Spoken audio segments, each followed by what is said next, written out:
One day I'm gonna be everything I wanna be. I don't let it get the most of me. One day I'm gonna be free. I wanna be everything I'm gonna be. My future right in front of me. One day I'm gonna be free. I wanna be free. Then let me be free. From the depths of darkness, a voice emerges. A host with a fire burning in his soul.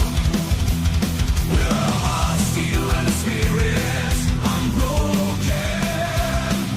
He rides on two wheels ready to claim his throne. Amidst the chaos and the thunderous roar, insane wheels rise as a force to be reckoned with. Fueled by the power that only metal can bestow. He takes his stand, refusing to submit. Insane wheels hear his battle cry. Metal and mayhem will never die. Rituals report he pays his way. More legend in the making, day by day.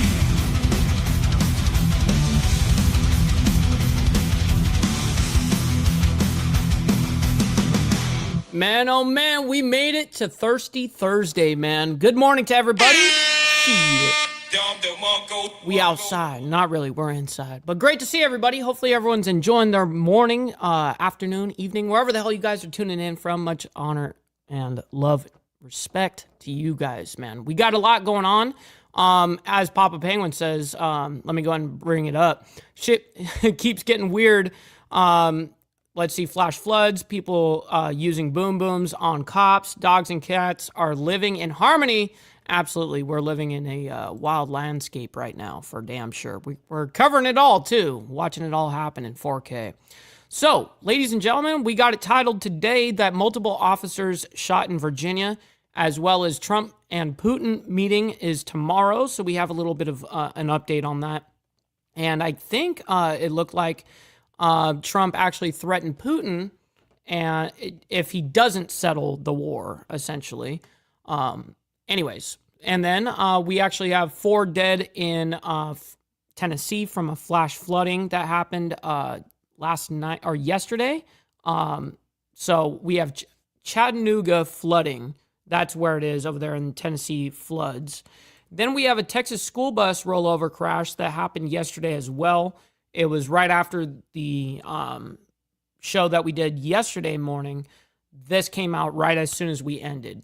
So we have an update on that, of course. And then we have Trump aims to end the war in Ukraine, warns Putin of consequences. I don't know what those consequences are yet. We're going to find out together on the show. As well as multiple law enforcement officers were shot in Virginia, U.S. congressman says. And then President Trump and Putin meet in the U.S. military base at U.S. military base in Alaska. So they're just giving these updates on that, and then we're going to go into the historic rain and the flash flooding that happened in Tennessee. There's Chattanooga, and then there was that, and that was the 3 dead, 1 missing ordeal. Now it's been updated to 4 dead. So anyways, ladies and gentlemen, hopefully everyone's enjoying their morning. Make sure you guys come in and, let me bring this up. Make sure you guys come in and hit that like button. It helps out the show immensely, and it's free to do so. Listen, you know what else is free? Is hitting that subscribe button if you guys are new here, man. So I very much appreciate you guys.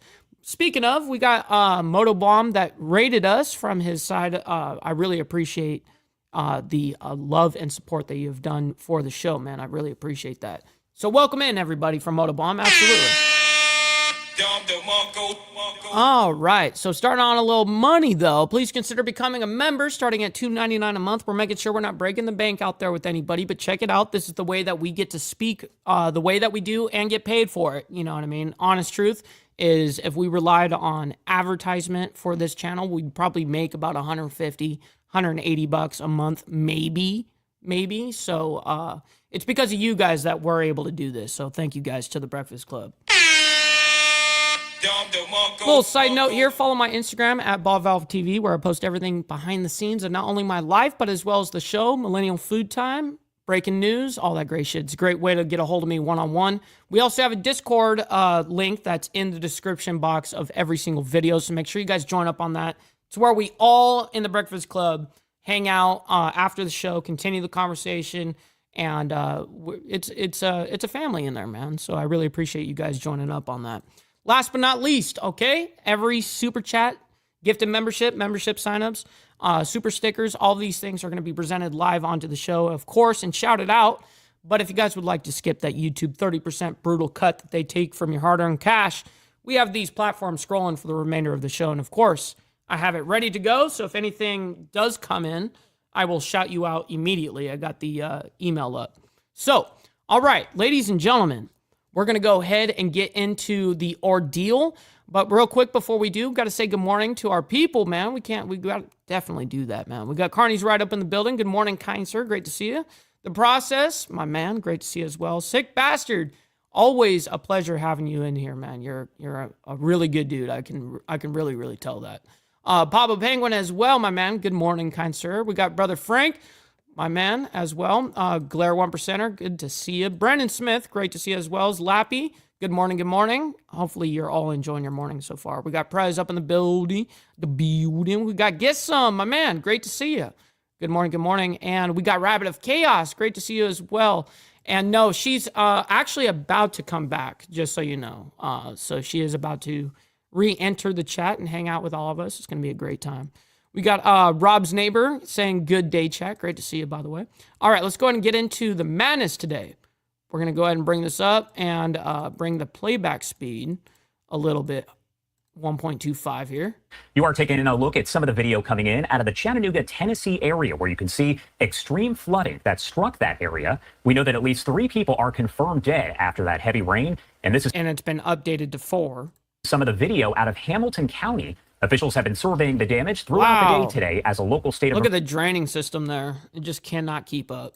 Emergency was declared for Hamilton County. I do want to bring in Amy Maxwell. This guy's like, I got a shipment to go through, bro. I got a shipment to make. I got to make my money. The hell? This shit ain't going to stop me. Hamilton County Office of Emergency Management and County Mayor Weston Wamp joining us now live to talk more about all of this. Thank you both so much for taking the time to be here. I know it is a very busy time, so we appreciate it. That's true, Papa Penguin, 1,000%. First off, can you kind of walk us through how all of this played out with the storms, the heavy rain rolling through, and then that extreme flooding? Well, our Office of Emergency Management let us know with a couple hours notice that there was likely to be heavy rains and flash flooding was possible.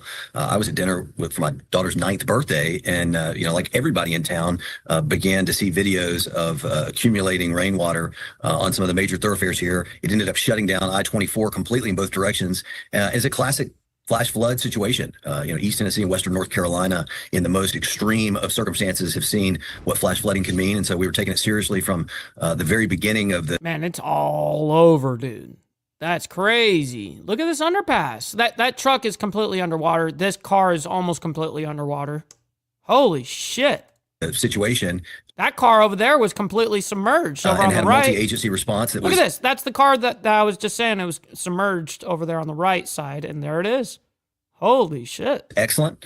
Even had volunteer agencies coming in from the north part of the county. The majority of the damage is concentrated in the southernmost part of Hamilton County, the city of East Ridge, right at the Georgia border, and then into the city of Chattanooga. But you got to admit that's a beautiful sunset, though. Did you see that picture? Look at that. That's a beautiful sunset. What a terrible ordeal to happen right here, though. It's what I found out doing the news is I found out that, a lot of places in America cannot handle a decent amount of rain. They just can't. Like, if you look at Texas, every time it rains, fucking flash floods. Every time. They can't. Some places are just not designed well in that aspect. Chattanooga, but we seem to have gotten past the worst of it, but we're worried that there could be some rain coming in this afternoon. So we're asking people to 100%. Be on guard. Do not go into it. We're taking a look at some of the photos, the video that's come in from this one's the Chattanooga Fire Department. We've also seen specifically out of Hamilton County itself. So, did you see the windshield wipers going on that motherfucker? Oh my God, why you got the windshield wipers going? You got other priorities. Don't worry about the rainwater hitting your window right now. Chattanooga Fire Department. We've also right here, look. Watch the...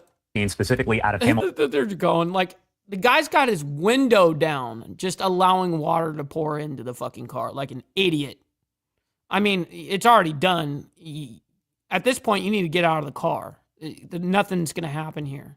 That car's done, dusted, flooded, totaled, all of it. Yeah. Hamilton County itself. So has there been any sort of official assessment of the extent of the damage so far? I know that folks were out there earlier on today taking a look.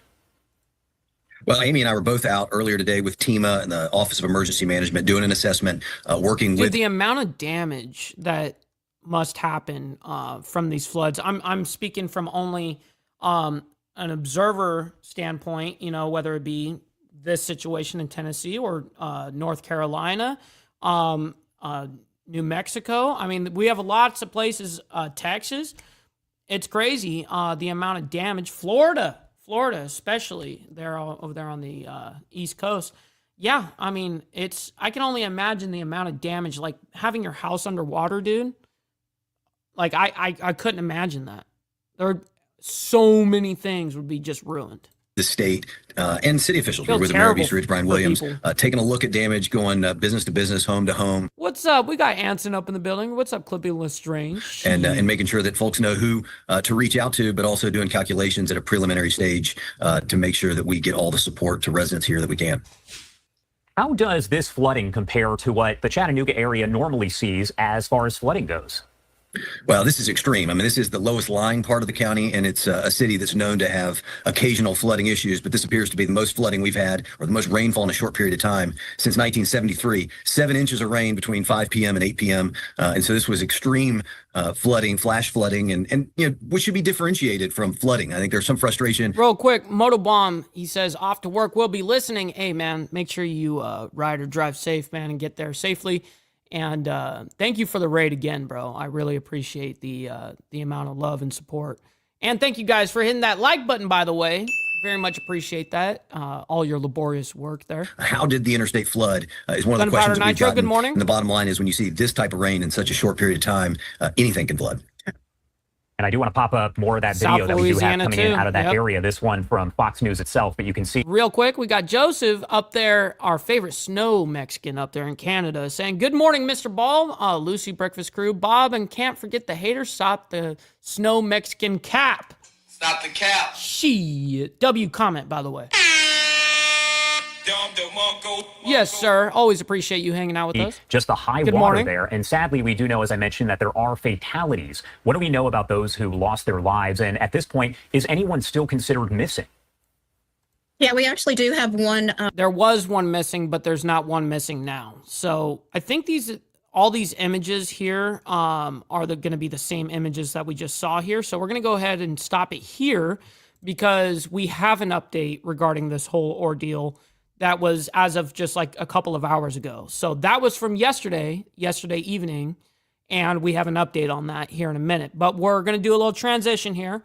We're about to go into Texas school bus rollover. There was a huge crash, man. It's terrible. We got brother Geezer up in the building. Shout out to my man, by the way. Always appreciate you hanging out with us. We got Bob from Biker News Canada. Great to see you, by the way. And we got Holy Skunk as well. Rubs, grubs, hugs, and loves. Yes, sir. Great to see you guys, man. Thank you guys for hanging out with us. All right, so real quick, little transition here. Maybe you need to donate some freaking money. Donate. Maybe you need to donate some freaking money. Maybe you need to donate some freaking money. Donate. Maybe you need to donate some freaking money. Donate some freaking. Hey, he said it. You know what I mean?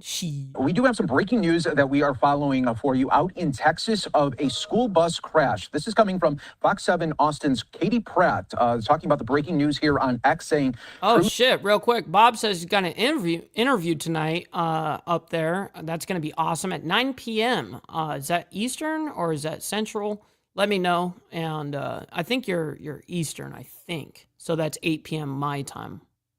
What time is it for you right now, Bob? Right now it's 10:14 in the morning.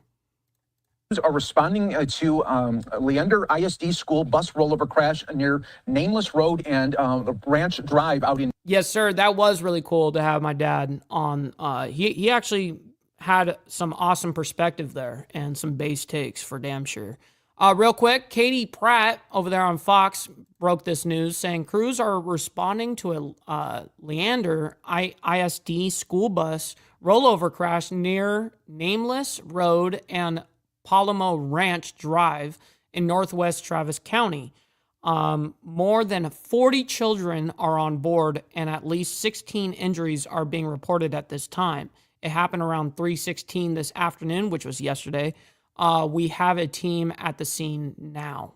Northwest Travis County, more than 40 children are on board and at least 16 injuries are being reported at this time. It happened around 3:16 this afternoon. We have a team at the scene now. Fox 7 Austin and was tagged No in way. there. So let's go on to some of the coverage right now. They are in breaking news mode. Let's listen in to the team there at Fox 7. Okay, that's awesome, Bob. I really appreciate that. Thanks for modding me up.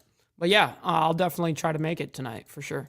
A lot of padding, refer to it as the egg carton concept along that line. And we got this a couple of minutes earlier, and just let me read this. This is from the Leander ISD Transportation Safety page. Leander ISD is proud to have the best and most safety-focused equipment to transport our precious cargo, your child, as our commitment to... Interesting. I thought that was maybe a brand or something. I didn't know, like brand of bus. I didn't know what Leander was. But I guess it's north of Austin, same county. Real quick, we got Path Killer up in the building. Great to see you, by the way. Hopefully you're enjoying your morning, as well as Jack. Great to see you as well. Hopefully you guys are enjoying your morning so far. Make sure you guys hit that like and get the likes up, man. Appreciate that. To the transport of our students safely. Our buses are equipped with 3-point seatbelts. You caught that earlier. It's also state law that our students should be using the seatbelts while being transported to and from school, as well as in any district-related event. School bus district shall require a student riding a bus operated by or contracted for operation by the district to wear a seatbelt if the bus is equipped with seatbelts for all passengers on the bus. So we're hoping, we're assuming that this A lot of the school buses don't got seatbelts, homie. bus, and looking at the images that were sent in here to Fox 7, the bus looks like a fairly new design. So we're assuming that bus is equipped with at least lap belts, if not the three-point locking mechanisms that are in play. And some of those injuries, you have to understand, if you've ever been in a car wreck, which unfortunately I have been, wearing a seatbelt, you can get... That's right. Jack is just another Canadian. She hurt by that seatbelt. That itself can cause injury. You know, that's very jarring. It sets, it's tight, it locks you in. And so some of these injuries, since this bus is on the side and we're not quite sure how far, if it was a complete roll or if it's a partial roll.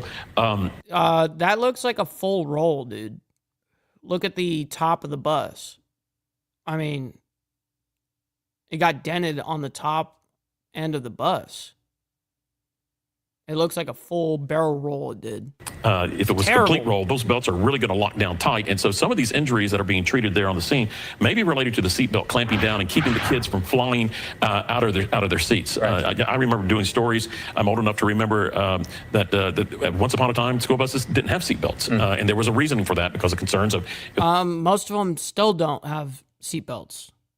I know that the new ones probably do, but most of those old school buses that were being used are still being used. If a bus went into water, kids would be trapped and couldn't get out. And there was a terrible tragedy here in Texas several decades ago that took place. But no, of course, dude, absolutely. I mean, I'm somebody that is not really the best moderator in the world. I basically only delete shit that is breaking terms of service and shit like that, or if it's obvious, super over-the-top disrespect, you know what I mean? Shit like that, there's no point in keeping that around. But, hey, man, I appreciate that. Thanks. Are you talking about on the show, like actually being on the show to moderate? That's what you're probably asking me. I thought you meant, like, offer me a wrench in your chat. I totally get you. I got you. I don't know if I want to get involved in that mess, Bob. I'm already in enough shit with what I do here, so. Doing those stories. I appreciate it, though. I will watch from the sideline, though. Remember seeing the video, onboard camera video of when a bus has an accident, and a lot of folks... in the comments? Then yeah. No, I'll of course do that. Of course.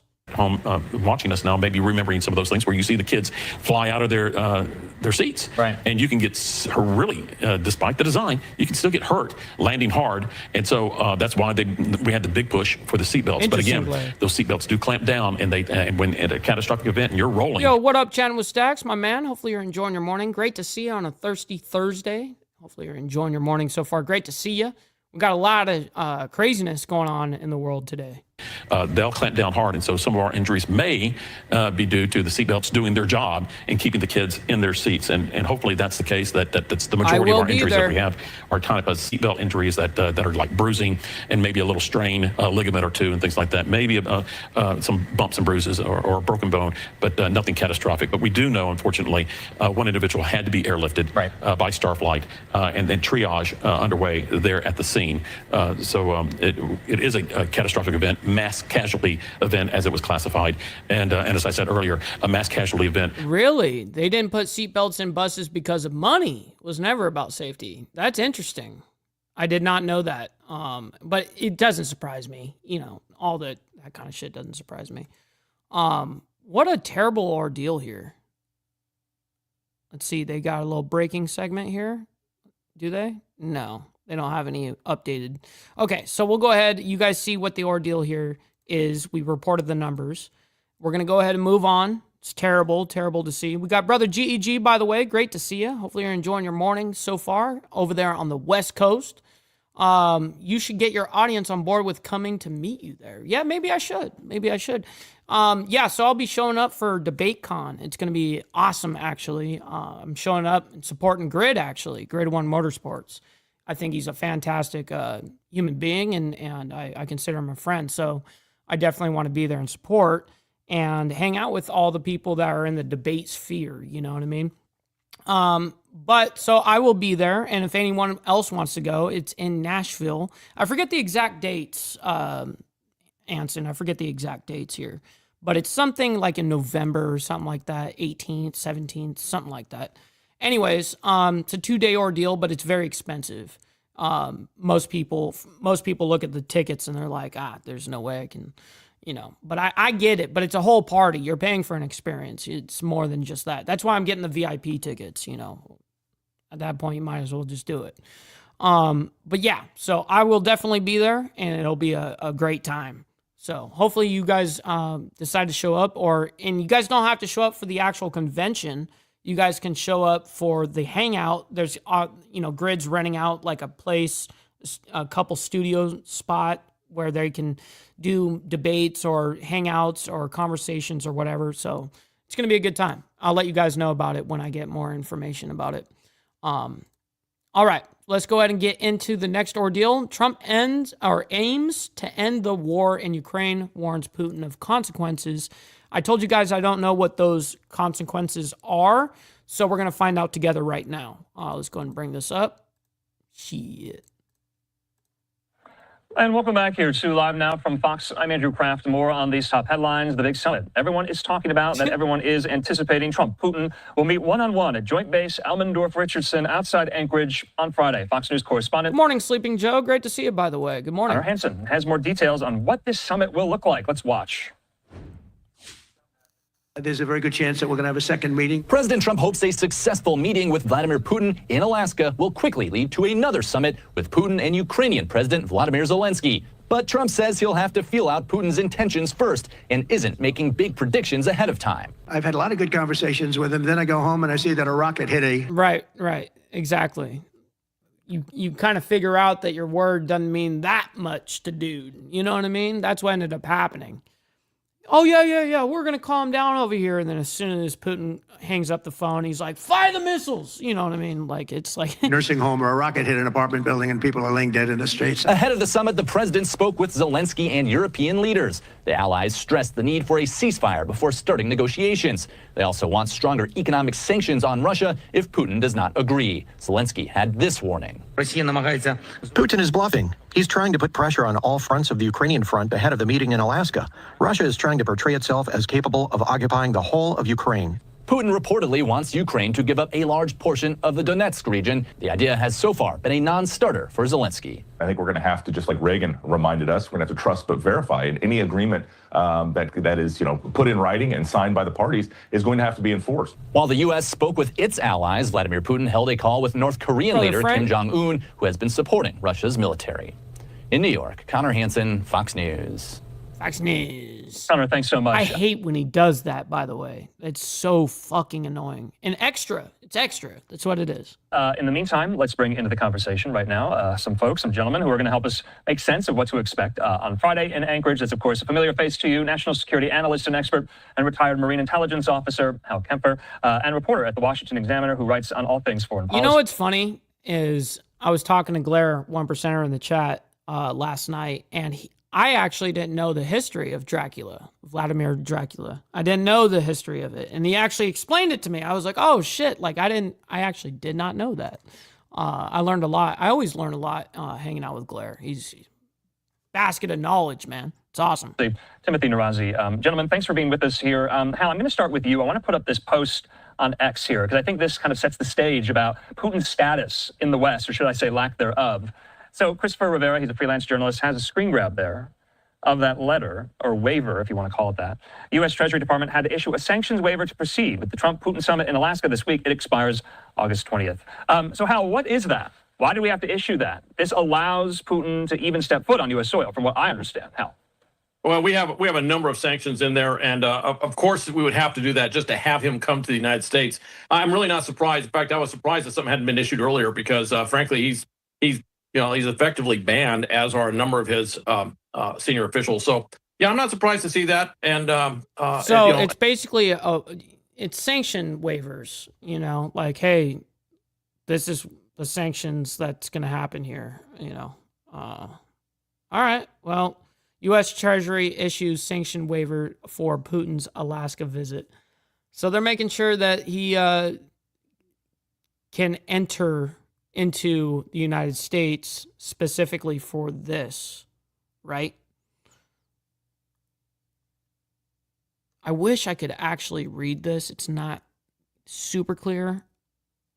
All transactivities prohibited by the Russian harmful foreign activities sanctions regulations 31 CFR part 587 or the Ukraine Russia related sanction regulation. See, it doesn't even the general. Trying to see if there was immobilized of any that okay, well, I really can't read a lot of it, but it's repeating itself a lot on this, and there's not much being said. But and I imagine if there's anything, there's a general license on the issuance from the Department of Treasury. That's interesting. More, they'll have to do it again. We'll see if this meeting turns into a second meeting. What's up, right now, good morning. It's just a one-off, and it is going to a military base. I imagine because it's going to a military base, theoretically, we could have probably done something, not have done this. Path Killer, my man, great to see you, by the way. Hopefully you're enjoying your morning, as well as grade one. We were just talking about DebateCon. So, yeah, man, that's awesome. Hopefully you're doing well this morning on this thirsty Thursday morning. Great to see you, by the way. Shit. Over there, fucking Anson's crazy. We suspended the sanctions regarding Russia because of his travel ban. Gotcha. Okay, so there's no need to go ahead and continue on with that analysis from that guy. We don't necessarily need to do that. We got the facts. That's what we like to do, and we move on. We're going into now multiple law enforcement officers shot in Virginia. This is one of the main topics that I put on the headline today, and as part of the thumbnail too. And welcome back here to Live Now from Fox. I'm Andrew Kraft. We have some breaking news to get to out of Southern Virginia. Take a look at some of this video. This is not live, but we are learning this is still a very active scene. This is coming to us out of, like I said, Southern Virginia, near Gretna, Virginia.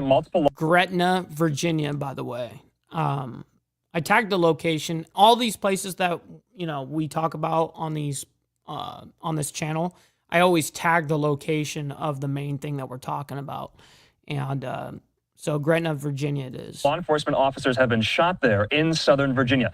That's according to the member of Congress who represents this district in the U.S. House, John McGuire, the Republican, posting this on X earlier today, saying, "My thoughts and prayers are with the deputies who were shot in Pennsylvania." Hey, Anson.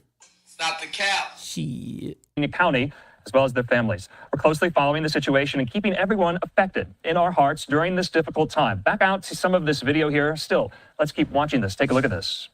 So according to our colleagues, that is really all we know. According to Congressman McGuire, he represents Virginia's 5th congressional district. It includes Pittsylvania County. The county sits along the state's southern... Lad nerd. That's really interesting. And that's crazy that they have a name. Border with North Carolina. So where this is located, this is about 98 miles northwest of Raleigh, North Carolina. As you can see, photos and video from the scene. I mean, okay, so they obviously have him in custody or something, or did they? What happened? Did they kill him? I mean, what's the outcome so far? Showing a large number of police and emergency response vehicles parked in the area. But what's up, Miss Lotus? Great to see you, by the way, over there in Florida. Great. Hopefully you're enjoying your morning so far. There's still a lot we don't know. Authorities have not released any additional information. The investigation is still unfolding. Now, the condition of the deputies... Oh, shit. He's a vet. Looks like a drone operator, and he used a boom boom against the cops. Ah, terrible, dude. I don't know why anybody thinks it's a good idea to ever use a firearm against a cop. I just don't understand the mentality there. Like, you know you're going to lose, right? Like, and they're not going to stop until they get you. You know, you can't just have a shootout with the cops and just get away with it like that. It's just not going to happen. We got Project VeoPod up in the building, by the way. Jake over there, appreciate you. Hopefully you're enjoying your morning so far. Great to see you, by the way. Fantastic debater right there and content creator. Make sure you guys go over there and subscribe over there to Project VeoPod and Grid One Motorsports as well. Both of them just recently came in. Were shot remains unclear. How many officers were shot also remains unclear. We don't know those details. What led to this shooting? Don't know that either. Are there any suspects in custody? Don't know that either. So this is near Danville, Virginia. We have a live picture there. Take a look at this in Danville. So if we get any more details, if we get any more live vantage points from the scene, we'll make sure to bring it to you. But this is still very preliminary at the moment. Really, the only information on this story that we are getting.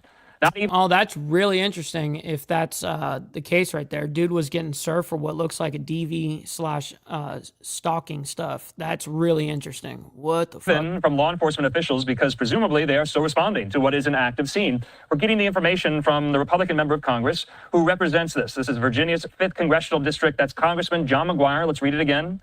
Saying, my thoughts and prayers are with the deputies who were shot in Pittsylvania County, as well as their families. We're closely following the situation and keeping everyone affected in our hearts during this difficult time. Yeah, that's terrible. All right, let's go ahead and move on into the next ordeal. We have an update as of 4 hours ago regarding the tomorrow, 1 day away, they're calling it, regarding the meeting that Putin and Trump are going to have up there in Alaska. So here's a small update for this morning as of the most recent news on this. 6:10 here on the East Coast. Welcome back to Live Now from Fox, and good morning to you if you're just now tuning in. I'm Jeanne Francine. We continue with your top political headlines on this Friday Eve. I want to take you out to the nation's capital and give you a live look at the White House. We are just 1 day away from President Donald Trump's meeting with Russian President Vladimir Putin. Why are you gay? You are gay. What's up, Hardwire? Hopefully you're enjoying your morning. Great to see you. It's Putin's first trip to the United States in a decade. The two are scheduled to meet in Alaska tomorrow to discuss a potential peace deal. Right now, we want to check in with none other than Fox News' Lucas Tomlinson. Lucas, good morning. Tensions are rising as the war rages on. That's right. Good morning, Jeanne. We just learned there's going to be a press conference between President Trump and President Putin after the two meet in Anchorage tomorrow. And the question going into the summit is whether these talks will lead to a peace deal. Given that it's been 3.5 years since Moscow launched this full-scale invasion, Putin has shown no sign of stopping the war so far. Oh, man, I can't wait to watch that press conference with Trump and Putin in Alaska. That's going to be awesome. Russian soldiers continue their offensive in eastern Ukraine, capturing 2 more settlements in the Donetsk region. Ukraine striking back, hitting an oil station in Russia. This as President Trump, just 1 day away from what he hopes will mark a turning point in the war, issued a new warning to his Russian counterpart should their meeting end without a ceasefire. There will be, I don't have to say I can only fucking imagine the conversation those two are going to have.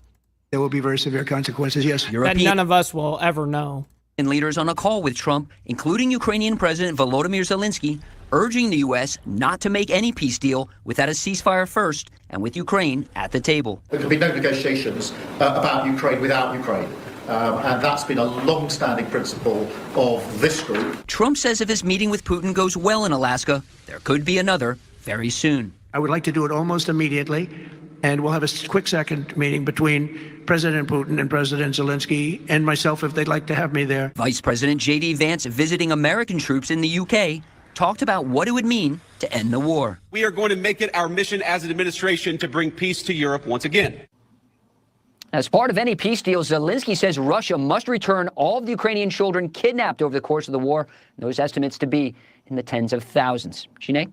Damn. Fox's Lucas Tomlinson, always a pleasure. Before you go, Lucas, I want to share your latest tweet on X, the latest from the commander-in-chief, as he says, quote, there's a very good chance that we're going to have a second meeting with Putin. Then he went on to say, quote, now there may be no second meeting. I'd love to get your thoughts on this. We know at this hour. Yeah, I mean, that's an interesting way to word that. So there's two different quotes there. Ukrainian President Volodymyr Zelensky is in the UK with UK Prime Minister Keir Starmer. Right. He's in London right now. And one of the things we heard from the European leaders yesterday who met in Berlin, mostly virtual, and they also spoke to President Trump, was they want to see a ceasefire first, Gina. They do not want to see President Trump potentially ceding any land that belongs to Ukraine to Russia. They want to see a ceasefire first. And the British Prime Minister, Keir Starmer, said there will be no negotiations about Ukraine without Ukraine at the table. And clearly that message has gotten to President Trump, and he agreed with it. In fact, he at the Kennedy Center yesterday, he said the call was a perfect 10, was his words. He agrees that this is an official feeling out. So Trump said that it was a perfect 10 out of 10 meeting with Zelensky. That's great. We heard that described from Caroline Leavitt at the White House, this meeting between Trump and Putin. But if the president thinks it goes well, he wants to see a follow-up meeting happen almost immediately with Zelensky at the table as well. Of course, President Putin does not think Zelensky's a legitimate leader. He doesn't think Ukraine's a legitimate country. It's one of the reasons he launched this invasion. He thinks of the Ukrainians and Russians as one people. And yes, they're both Slavs, but he wants to see borders erased. Zelensky obviously would like a say in that. His country clearly wants to join the West, potentially the European Union in the future. But this is President Trump saying that if things don't go well, there will be severe consequences if there's a ceasefire, and Putin is up to it. Zelensky's itching to get to the table with Putin, and President Trump would like to see that happen. He'd love to see the war come to an end and him play the role as peacemaker. Yeah. What are the chances, chat, that put a 1 in the chat if you guys think that Trump can be the peacemaker between Ukraine and Russia at this point? Or do you think that he will not be, 1 for yes, 2 for no. Just let me know what you guys think. Make sure you guys hit that poll that I have there for likes for Mike, by the way. And thank you guys for hitting that like button. I know it's very laborious work, and it's a very hurtful thing or whatever. I appreciate your guys' engagement. All right, we're going to go ahead and give you guys the latest update regarding Tennessee. Let's go ahead and bring this up. This is the latest. They were originally reported this as 3 dead in this historic rain and flash flooding, and 1 missing, but now they're reporting it 4, so it's been updated. Welcome back to Live Now from Fox as we continue with your weather-related headlines. Tragic news reported on your screen as folks in southern Tennessee are bracing for even more rain today after already dealing with widespread flooding this week. The city of Chattanooga, Tennessee, declaring a state of emergency Tuesday night after getting several inches of rain in just a few hours. We want to check in now with Fox's Asher Red. He joins us in nearby East Ridge, Tennessee. Asher, good morning to you. The waterlogged ground just can't take any more rain. That seems evident with the sandbags. Well, Gene, a lot of thunderstorms could be rolling through this area by this afternoon, so a lot of people are lining their properties with these sandbags. The National Weather Service says about 6 inches of rain. What's up, SNS? Good morning, kind sir. Great to see you. Hopefully fell you're enjoying on this your morning. region Tuesday afternoon. It was the second wettest day in Chattanooga history, and some people are preparing for the possibility of even more flooding while still cleaning up from Tuesday's flooding. Look at that shit. It was 2 or 3 Now, foot we had deep. already saw that when we reported the first half of this Tennessee flash flooding in the first half here, but now we're getting the biggest update. That was a brutal, not keeping up whirlwind right there. Look at that shit. Flooding. They can't, they're not draining quick enough. It's terrible. It was 2 or 3 foot deep, rushing across the front, and it ripped the asphalt up. As you can see along through there, it's pretty bad. And then it was in the middle of the road, and then somebody from the city moved it in to our parking lot. So I'm still trying to figure out what we're going to do with all of that. Look at this shit.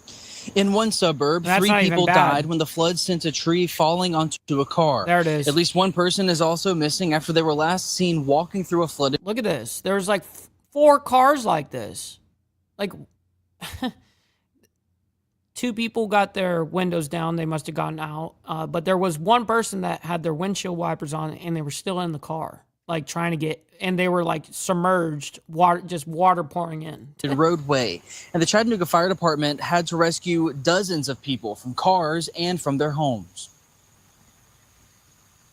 They met me right here at the door, coming in hollering at me because he was already with his bag going up there, and I had more stuff I was carrying out and trying to put up furniture too. So anyway, I'm out. That's the blessing.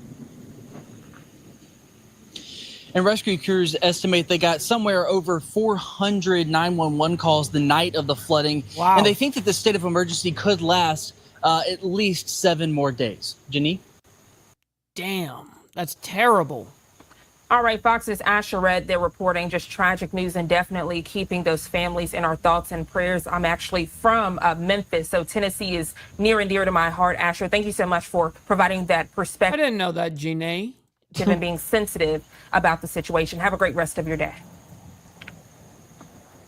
You as well. Thank you. And as we further discuss the story, take a look at your screen. The latest from the National Weather Service out in Morristown. Scattered showers and thunderstorms Thursday, then decreasing chances for Friday and Saturday. Hot and muggy. You're very right about that, by the way, Papa. People don't know how to act when it gets fucking crazy. They don't know how to act. I can promise you. They do. Look at the toilet paper ordeal, dude. That was awesome. Just watching how people just are blind. They're just blind, you know, to a lot of shit. It's very interesting how people react. Conditions will return. If you're wondering how Chattanooga looks at this hour, take a look at this overcast picture, yet and still very beautiful. The calm after the storm, as we are reporting 4 dead in historic rain and flash flooding in Tennessee. We'll be keeping a close eye on this story here on Live Now from Fox. All right, and we'll of course be following it up here on the Insane Wheels channel. That's what we do here, ladies and gentlemen. All right, we're going to go ahead and go into our very last story here for the morning. We got Secretary of State Marco Rubio on drug cartels this morning as of an hour ago.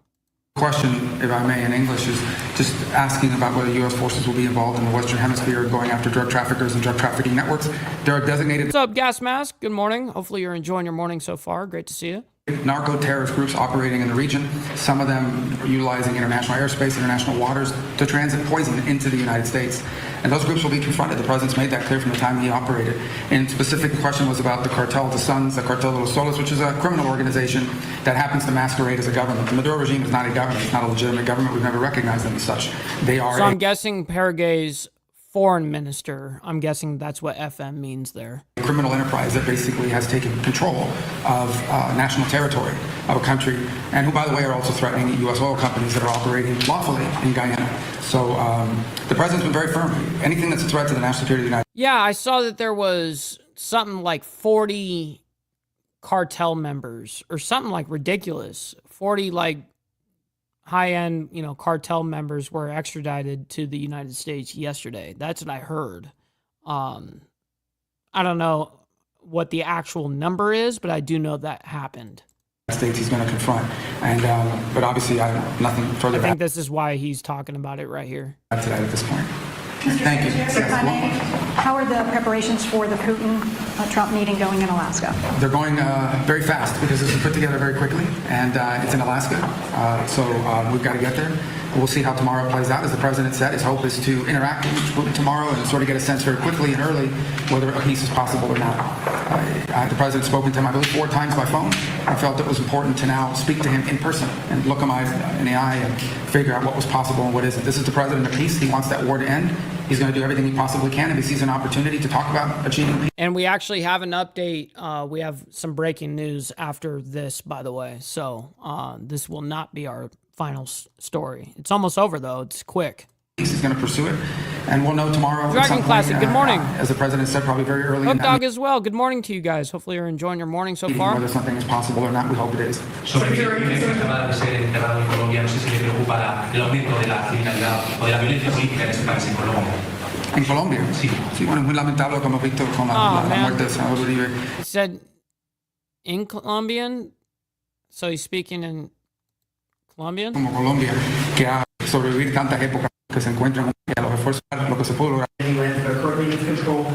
More the return of potentially Russian forces from the current front line of war? Well, to achieve a peace, I think we all recognize that there'll have to be some conversation about security guarantees. There'll have to be some conversation about, territorial disputes and claims and what they're fighting over. All these things will be part of a comprehensive thing. But I think the president's hope is to achieve some stoppage of fighting so that those conversations can happen. These are tiny technical things that take some time to work out. So to have a peace agreement between Ukraine and Russia, you will need agreement from both Ukraine and Russia. What's up, Brother Slim? Good morning. Hopefully you're enjoying your morning so far as well. Great to see you. And this war's been going on for 3.5 years now. It was a war that started under the previous administration. The president's inherited that, and he's trying to do now what he can to bring it to an end. But obviously, the longer these wars go on, the harder they are to end. And even as I speak, even as we talk here now, there are changes happening in the battlefield which have an impact on what one side views as leverage or the other. So that's the reality of ongoing fighting, which is why a ceasefire is so critical. That's been our proposal from Jeddah when we left in Saudi Arabia. But we'll see what's possible tomorrow. Let's see how the talks go. And we're hopeful. We want there to be a peace. We're going to do everything we can to achieve one. But ultimately, it'll be up to Ukraine and Russia to agree to one. Okay, thank you guys. All right, so let's go ahead and go into now, which most likely is going to be our final story here. LASD. So I'm guessing. I'm not sure exactly what SD. I mean, I know LAPD, but I don't know what SD is. But I don't know. Deputy murder suspect captured in Mexico. A LASD deputy murder suspect was captured in Mexico. Los Angeles Deputy Sheriff Robert Luna provides remark on the latest. Now, I believe this is the guy that he did that in 2008. Oh, there it is. Yep, there it is right there. The reason why I knew that is because I saw that on the, Sheriff's Department. That's what SD stands for. Thank you for that. I saw that, and that's, remember when I said that there was 40 some odd cartel members that were captured and extradited to the United States. I saw that on social media, and they said one of them was the man that was responsible for killing in LA. I thought it was a PD, but SD. So yeah, no. So on the Sheriff's Department, I heard that it was an LAPD officer. That's a deputy. That's what I thought. But anyways, I'm glad that that's clarified. Whatever. But that's very interesting. So 26 fugitives wanted for violent and serious crimes were returned to the United States from Mexico, including Roberto Salazar. So it's 26, not 40. Who had been sought for his alleged role in the 2008 murder of Los Angeles County Sheriff's Deputy Juan Escalante. The deputy was killed while leaving his home during the early morning hours. That's terrible. It's terrible.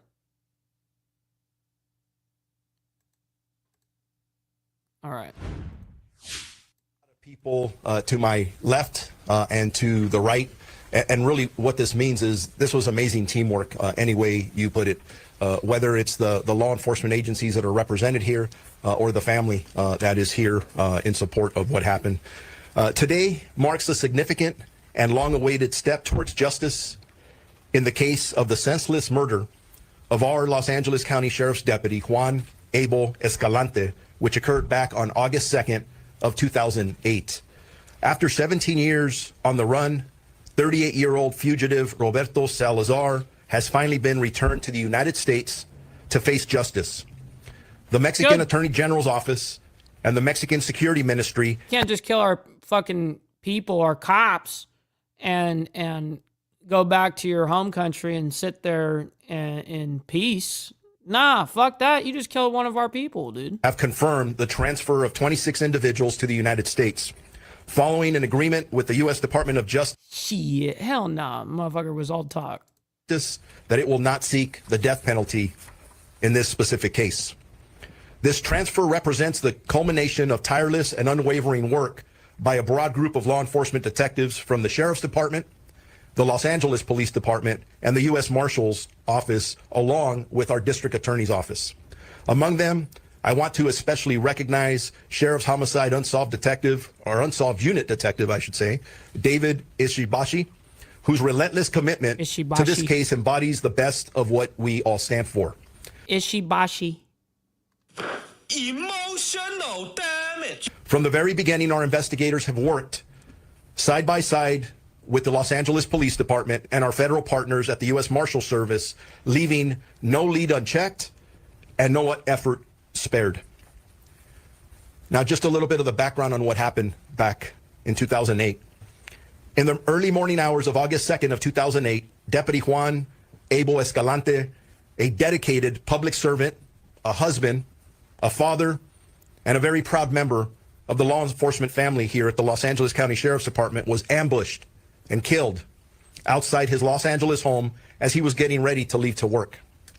A joint investigation by the Los Angeles... What about the 25 other guys that were brought back? I want to know about their story too. Like, I wish they'd consolidate it somewhat here, but they're going to focus, of course, on a sheriff's deputy.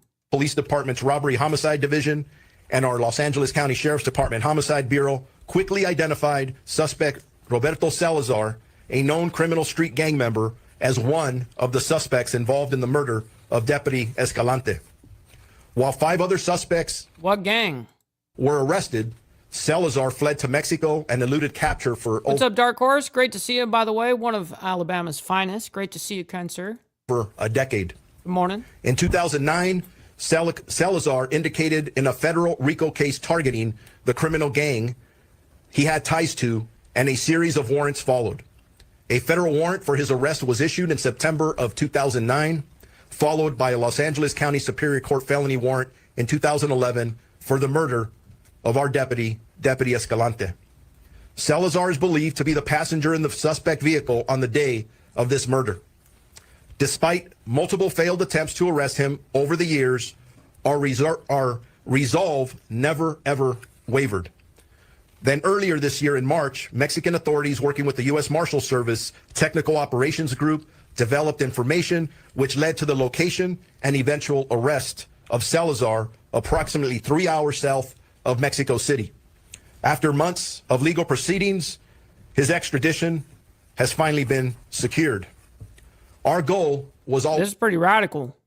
Very clear: to bring justice to Deputy Escalante's family. So how did they capture him in Mexico? Like, how did he get captured?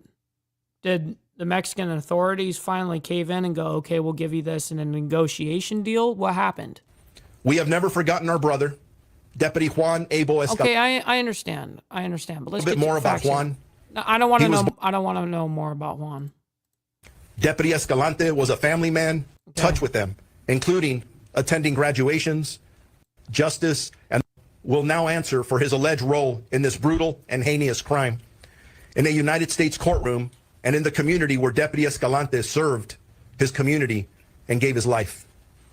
Just days ago, Man, come on, get to the point, please. this felt very deeply amongst all of us. Our department will never forget Deputy Escalante. Of course not. I get it. Peace. With that, I'd like to call up my partner to the mic. Juan Escalante, that occurred back in August of 2008. I remember that very clearly, being at the scene and remembering the impact that it had on the law enforcement community and the community in which he resided as well. Oh, wow, Dark Horse. That's going to be awesome. A traumatic event, certainly, for all who knew him. The ambush and killing of Deputy Escalante outside his home in the city of Los Angeles. Good morning, Tiffany. Why is this guy reiterating the thing that we already know and just heard 1,000 times? Tool and technology. I don't understand this shit sometimes. We got Tiffany up in the building, by the way. Hopefully you're enjoying your Thirsty Thursday morning so far. Great to see you. Hopefully Leah's doing great as well. At its disposal to gather information that proved critical in identifying Salazar as the suspect. Unfortunately, before detectives were able to secure an arrest warrant for Salazar, he fled to Mexico. Since then, LAPD detectives have been working with the U.S. Marshal Service and the Los Angeles County Sheriff's Department to arrest Salazar. About 5 months ago, Salazar was located and arrested in Mexico. 5 months ago, he got arrested in Mexico. For what? Outcome was made possible with the assistance of the LAPD Foreign Prosecution Liaison Unit and Gang and Narcotics Division. Today, Roberto Salazar, who was in the suspect vehicle the night of Deputy Escalante's murder, has been returned to the United States to face trial. This outcome was made possible through extraordinary cooperation between local, state, federal, as well as international partners. Yeah, no kidding. But tell us what deal was made. Why are they extraditing them to us? They're going to be doing this for an exchange. Get to it. I want to extend my deepest gratitude to every agency and individual. Oh my God, dude. Pursue justice for victims, their families, and now the District Attorney of Los Angeles County. Jesus Christ.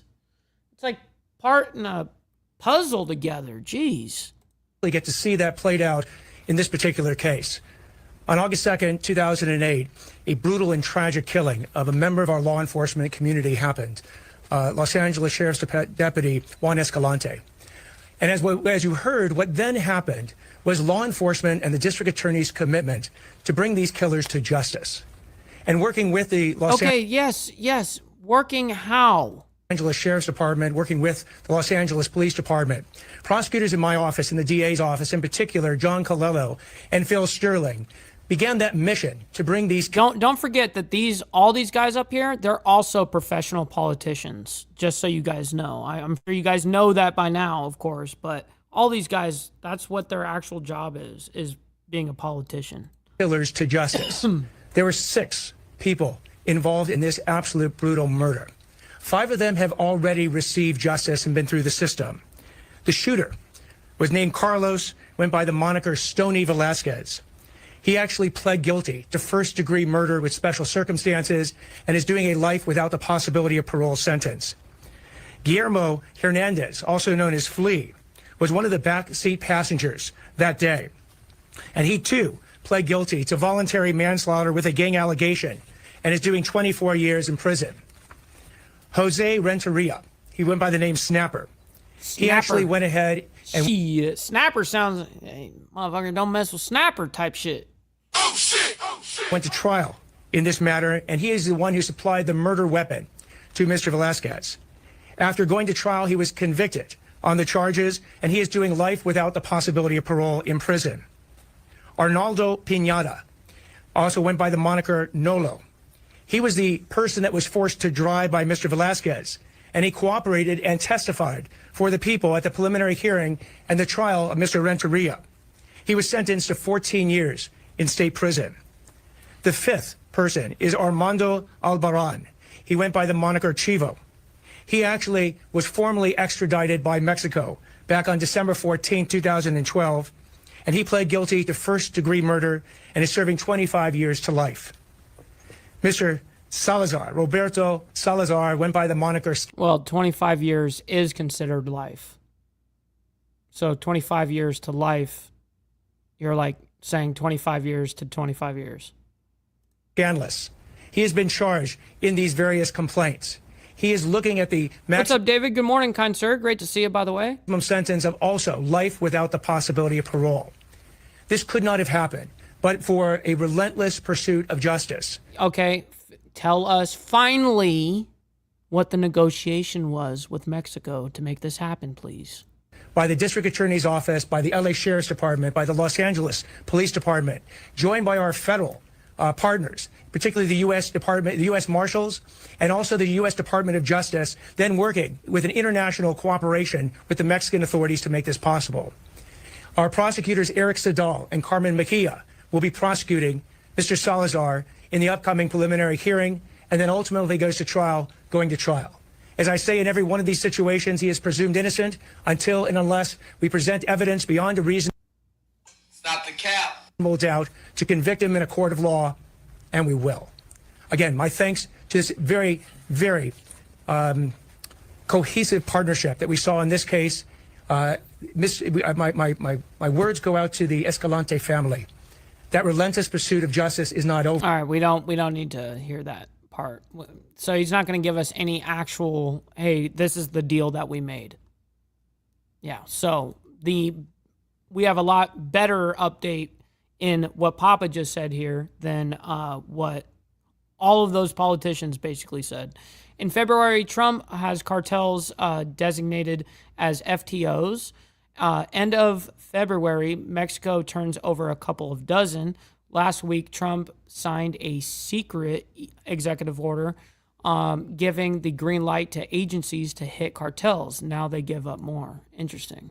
That's very interesting. Thank you for that clarification, by the way, on that. All right, ladies and gentlemen, this is my time. I can't thank you guys enough for hanging out with us this morning. You guys could have been anywhere else in the world, but you guys decided to be right here with me. I'm very honored by that. Thank you guys for making that happen. Make sure you guys hit that like button on the way out. Helps out the show immensely. I very much appreciate that.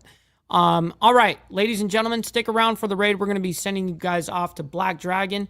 Make sure you guys let them know we're coming through with the Mike Ball raid, man. So until tomorrow morning for more of the world's madness, God bless everyone. Much love, honor, and respect, everybody. From the depths of darkness, a voice emerges, a host with a fire burning in his soul. With a heart, steel, and a spirit unbroken, he rides on to his ready to claim his throne. Amidst the chaos and the thunderous roar.